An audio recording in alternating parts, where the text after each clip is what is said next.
Un phénomène d'une extrême gravité est en train de prendre une grande ampleur dans notre pays. Des attaques en règle contre l'islam qui n'épargnent même pas Allah le Très-Haut. Ce phénomène qui frise l'athéisme consiste à tourner l'islam en dérision, dénaturer ses enseignements, caricaturer ses adeptes et profaner ses symboles les plus sacrés que sont le Coran et ses lieux de culte. Tous les musulmans du Sénégal, au premier rang desquels les chefs religieux, les organisations islamiques sociales, les savants et prêcheurs, constatent presque au quotidien combien les médias et les plateformes sociales s'en prennent à cœur joie dans la promotion de ce phénomène. Toutes les opportunités offertes par les radios, les télévisions, interviews, débats, séries, scènes de théâtre sont saisies pour donner de l'islam une image ridicule et obscurantiste. Le Sénégal, notre cher pays, jouit au sein de la Oumma et même au-delà d'une très bonne réputation, mais si rien n'est fait pour stopper à temps ce phénomène, on ne peut plus dangereux, notre nation si enviée pour sa stabilité et sa cohésion sociale risque de basculer dans la violence et la tourmente sociale.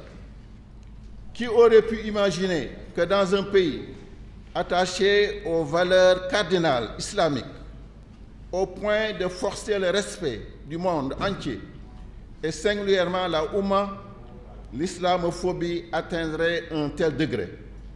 Le plus grave, c'est que l'attaque vient cette fois-ci de quelqu'un qui se dit musulman et qui se targue même d'être un érudit.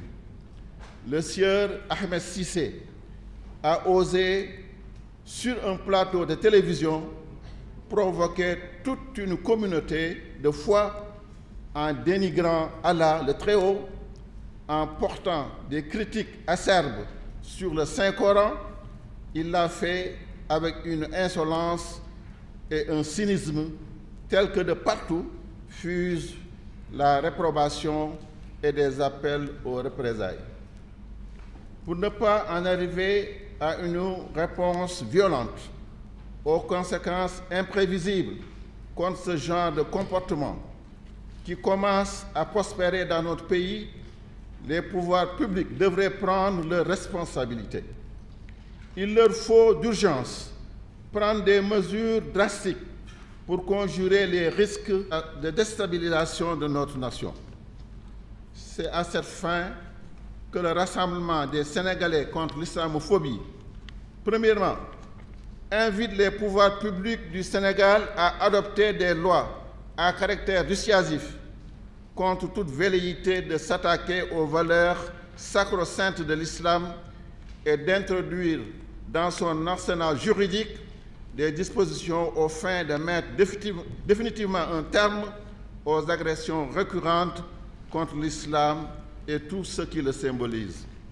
Deuxièmement, suggère aux chefs religieux ainsi qu'aux associations islamiques de mettre sur pied un observatoire national de suivi, de veille et d'alerte pour prévenir et interdire la diffusion dans tous les médias de tout discours blasphématoire sur la religion, et cela en collaboration avec les professionnels de l'information et de la communication.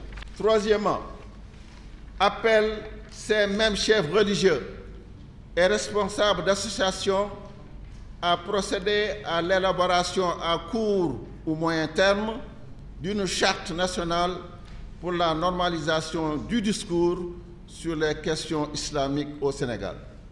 Quatrièmement, invite les responsables des maisons de presse à accorder davantage d'attention aux émissions à caractère islamique dans leur contenu et programme, à décourager toute tentative de tourner l'islam en dérision pour en préserver le caractère sacré. Cinquièmement, exhorte la communauté musulmane sénégalaise à plus de vigilance face au complot contre l'islam et dont l'objectif inavoué est de diviser les musulmans et porter ainsi atteinte à l'admirable modèle de coexistence pacifique que le monde entier nous envie. Sixièmement, invite enfin les autorités sénégalaises à sévir avec les moyens légaux et judiciaires à leur disposition contre des gens comme Ahmed Cissé, dont les propos odieux ont offensé non seulement le peuple sénégalais, mais aussi la Oumma islamique tout entière.